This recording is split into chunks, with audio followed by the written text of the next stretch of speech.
لیکن مجھے میرے ایک دوست نے کہا کہ یار تم روزہ غلط ٹائم پہ کھول رہے ہو. میں نے بولا کیسے؟ تو اس نے مجھے سورہ بقرہ کی آیت نمبر 187 کہا اس کو پڑھو. میں نے اس کو پڑھا اور اس کا ترجمہ بھی دیکھا گھر میں قرآن میں بھی اور یہاں پہ بھی دیکھا, جس میں لکھا ہوا ہے کہ پھر رات تک روزے کو پورا کرو. اب یہ قرآن پاک کے الفاظ ہیں. میں بڑا کنفیوز کہ یار 31-32 سال میری عمر ہو گئی ہے, اتنے عرصے سے روزہ رکھتے ہوئے آ رہے ہیں کہ کہیں میں کوئی غلطی تو نہیں کر رہا. سب سوال یہ آتا ہے کہ جو افطار کا وقت ہے وہ سورج کے غروب ہوتے ہی شروع ہو جاتا ہے یا کچھ اندھیرا ہونے کے بعد افطار کا وقت شروع ہوتا ہے؟ بسم اللہ الرحمن الرحیم. قرآن مجید، فرقان حمید، احادیث طیبہ اور ائمہ اہل بیت اطہار رضی اللہ تعالیٰ عنہم کے فرامین سے یہ بات بالکل واضح ہے کہ جیسے ہی سورج غروب ہوا افطار کا وقت ہو گیا، اور سورج جیسے ہی غروب ہوا فوری رات شروع ہو گئی. قرآن مجید فرقان حمید کی آیت کا میں ذکر کرتا ہوں. ہم جو دن کے حصے دیکھتے ہیں، الیوم جس کو عربی میں کہتے ہیں، پورا دن جو ہوتا ہے، تو اب اس دن کے جو حصے ہم دیکھیں گے تو دو ہی حصے ہوتے ہیں اس کے اندر، دن اور رات، جس کو عربی میں اللیل والنہار کہتے ہیں. اللیل کا مطلب رات اور النہار کا مطلب دن.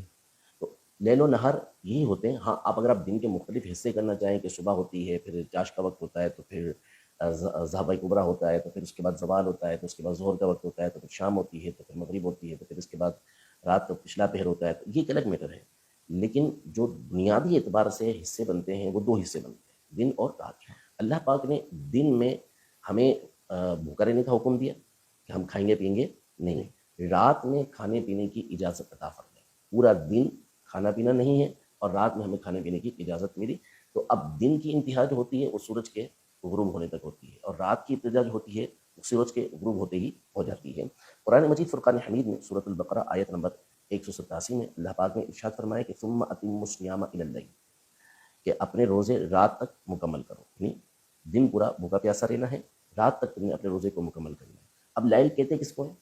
تو آپ لغت عرب میں جو بڑی بڑی لغت عرب کی کتابیں ہیں اس میں آپ دیکھ لیجئے. مثال کے طور پر القاموس المحیط مشہور لغت کی کتاب ہے، اس میں فرماتے ہیں اللیل من مغرب الشمس الی طلوع الفجر الصادق او الشمس، کہ جو رات ہے یہ سورج کے غروب ہونے سے شروع ہوتی ہے اور پھر فجر صادق تک، یا پھر عرفاً جو ہے وہ سورج کے طلوع ہونے تک اس کے اوپر رات کا اطلاق کیا جاتا ہے. ابتدا کہاں سے ہو رہی ہے؟ سورج کے غروب ہونے سے. اسی طرح لسان العرب مشہور و معروف کتاب ہے، اس میں فرماتے ہیں کہ اللیل عقیب النہار، رات جو ہے یہ دن کے فوری بعد آتی ہے. مبدأہ من غروب الشمس، اس کی ابتدا کہاں سے ہوتی ہے؟ سورج کے غروب ہونے سے ہوتی ہے. اسی طرح تاج العروس مشہور کتاب ہے لغت عرب کی، فرماتے ہیں کہ اللیل ضد النہار معروف. لیل کیا ہے؟ رات یعنی دن کی ضد ہے، کہ دن ہے تو رات نہیں، رات ہے تو دن نہیں، یہ معروف بات ہے. تو لغت عرب بھی اس بات کی مؤید ہے، تائید کرتی ہے کہ لیل کا جو اطلاق ہے وہ غروب شمس کے ساتھ ہی ہو جاتا ہے. صحیح بخاری شریف کی ایک حدیث مبارکہ ہے جو اور کئی کتابوں میں بھی ہے. بخاری شریف کی حدیث نمبر 1954 ہے. سیدنا عمر رضی اللہ تعالیٰ عنہ سے پاک کے راوی ہیں کہ رسول اللہ صلی اللہ تعالیٰ علیہ وآلہ وسلم نے فرمایا کہ اذا اقبل اللیل من ہاہنا وادبر النہار من ہاہنا وغربت الشمس فقد افطر الصائم، کہ جب رات اس طرف سے آئی اور دن اس طرف سے گیا اور سورج غروب ہو گیا، سورج غروب ہو گیا تو افطاری کا وقت ہو گیا. روزہ کھولنے والا، روزہ رکھنے والا روزہ کھول سکتا ہے، افطار کر سکتا ہے. تو یہ بالکل واضح طور پہ فرما دیا جو سورج کا غروب ہونا ہے یہ اور رات کا آنا اور دن کا جانا یہ کیا بالکل ساتھ ساتھ ہوتا ہے. امام نبوی رحمۃ اللہ تعالیٰ علیہ، حافظ ابن حجر عسقلانی رحمۃ اللہ تعالیٰ علیہ، تمام نے یہ بات ارشاد فرمائی کہ یہ بظاہر ایک دوسرے کو متضمن ہوتے ہیں. یعنی سورج جو ہے وہ جاتا ہے اور رات آتی ہے، رات آتی ہے اور سورج جاتا ہے. ہاں، بعض اوقات ایسا ہوتا ہے کہ کوئی اور وجہ بن جاتی ہے کہ جس کی وجہ سے اندھیرا سا لگتا ہے، کہیں سے گھٹا آ رہی ہے، بادل کے پیچھے سورج جو ہے وہ چھپ گیا، پہاڑوں کے پیچھے ہو گیا، جس کی وجہ سے اندھیرا سا محسوس ہونے لگتا ہے. یا بعض اوقات جو ہے وہ سورج غروب ہو گیا لیکن بادل چھائے ہوئے جس کی وجہ سے کچھ روشنی موجود رہتی ہے. یوں بعض اوقات ایک دوسرے سے متخلف ہو سکتے ہیں، لیکن حقیقت کیا ہے کہ سورج کا جانا اور رات کا آنا یہ ایک دوسرے کو متلازم ہے، متضمن ہے ایک دوسرے کو. بخاری شریف کی ایک اور حدیث مبارکہ ہے 1955، حضرت سیدنا عبداللہ ابن ابی اوفا رضی اللہ تعالیٰ عنہ یہ روایت کرتے ہیں کہ فرماتے ہیں کہ ہم ایک سفر میں نبی پاک صلی اللہ علیہ وسلم کے ساتھ، فلما غربت الشمس قال لبعض القوم، جب سورج غروب ہو گیا تو نبی پاک صلی اللہ علیہ وسلم نے اپنے بعض صحابہ سے کہا کہ یا فلاں قم فاشرح لنا، اے فلاں کھڑے ہو اور ہمارے لیے ستو بولو، یعنی تاکہ ہم افطار کر سکیں. تو انہوں نے کہا کہ یا رسول اللہ آپ کچھ اور تاخیر کر لیتے. یعنی ان کو ابھی اس بات کا یقین نہیں ہوا تھا، ظن غالب نہیں ہوا تھا کہ سورج غروب ہو گیا ہے. کیونکہ بعض روایتوں میں انہوں نے کہا کہ ان علیک نہار، ابھی تو دن باقی ہے، یعنی گویا کہ روشنی باقی تھی، تو انہوں نے عرض کی کہ آپ کچھ دیر کر لیتے ہیں، تو آپ علیہ الصلوۃ والسلام نے فرمایا کہ انزل فاشدح لنا، اترو اور ہمارے لیے ستو گھولو۔ میں پھر عرض کی، نبی پاک صلی اللہ تعالیٰ علیہ وآلہ وسلم نے فرمایا اترو ستو گھولو۔ پھر انہوں نے عرض کی کہ ان علیک نہارا، ابھی تو دن باقی ہے۔ آپ علیہ الصلوۃ والسلام نے فرمایا کہ اترو ستو گھولو، پھر انہوں نے ستو گھول کے دیا، آپ علیہ الصلوۃ والسلام نے وہ پیا، یعنی افطار کیا۔ پھر اس کے بعد فرمایا کہ جب رات اس طرف سے آ جائے تو فقط افطر الصائم، اس وقت روزہ دار جو ہوتا ہے اس کے روزے کھولنے کا وقت ہو گیا۔ فلما غربت الشمس، جب سورج غروب ہوا اور رات ادھر سے آ گئی، دونوں چیزیں متصل ہو رہی ہیں، تو نبی پاک صلی اللہ علیہ وسلم نے یہ بات ارشاد فرمائی۔ اس کے علاوہ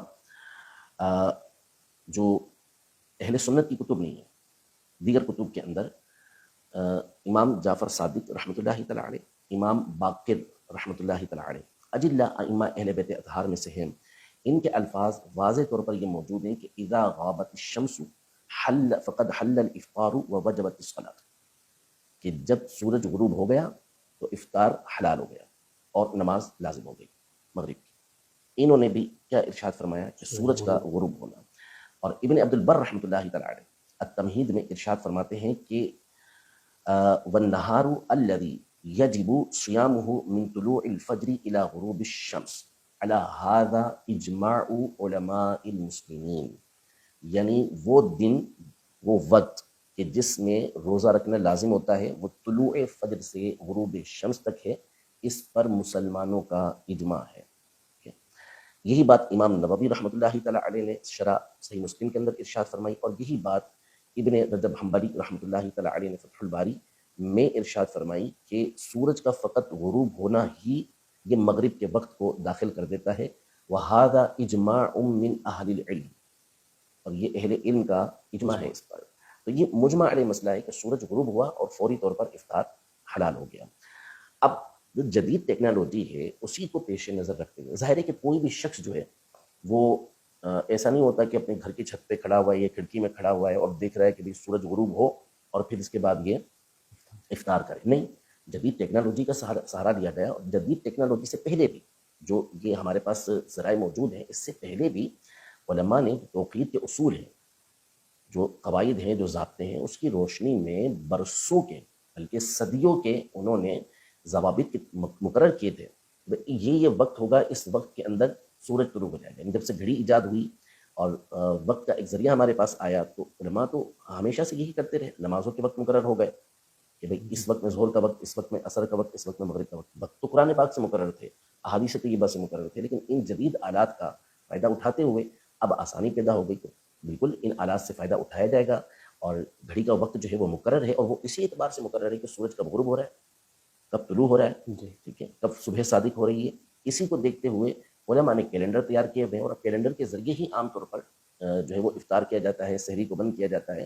تو ایسا نہیں ہے کہ جدید ٹیکنالوجی کا یہ فائدہ نہیں اٹھایا جا رہا ہوتا، فائدہ بالکل اٹھایا جا رہا ہوتا ہے، اور اسی کو پیش نظر رکھ کر مختلف جو اپلیکیشنز ہیں وہ بنتی ہیں، اسی کو پیش نظر رکھتے ہوئے مختلف کارڈز بنتے ہیں۔ اور یہ ہم پہلے بھی بیان کر چکے ہیں کہ اس حوالے سے جو محتاط ایک تنظیم ہے اور ایک احتیاط والا جن کا طریقہ کار ہے وہ دعوت اسلامی ہے، تو سب سے بہتر یہ ہے کہ ان کی پریئر ٹائم کی جو اپلیکیشن ہے اس کے اوپر اعتماد کیا جائے۔ ورنہ بہرحال جو بھی علماء اہل سنت نے اس حوالے سے ٹائم انہی اصول کی روشنی میں بیان کیے ہیں کہ سورج کتنے بجے غروب ہوگا، سورج فجر صبح صادق کب ہوگی، اسی کو پیش نظر رکھتے ہوئے افطار کیا جائے گا، اسی کو پیش نظر رکھتے ہوئے سحری کو ختم کیا جائے گا۔ تو بہرحال احادیث طیبہ اور قرآن کی آیات سے، لغت عرب سے، اسی طرح سے ائمہ اہل بیت اطہار کے کلام سے یہ بات بالکل واضح ہے کہ افطاری کا جو وقت ہے وہ سورج کے غروب ہونے پر ہوتا ہے، اور آج کے دور کے حساب سے اس کا وقت یہ ہمارے پاس کئی مہینوں کا بلکہ کئی سالوں کا پہلے سے موجود ہوتا ہے۔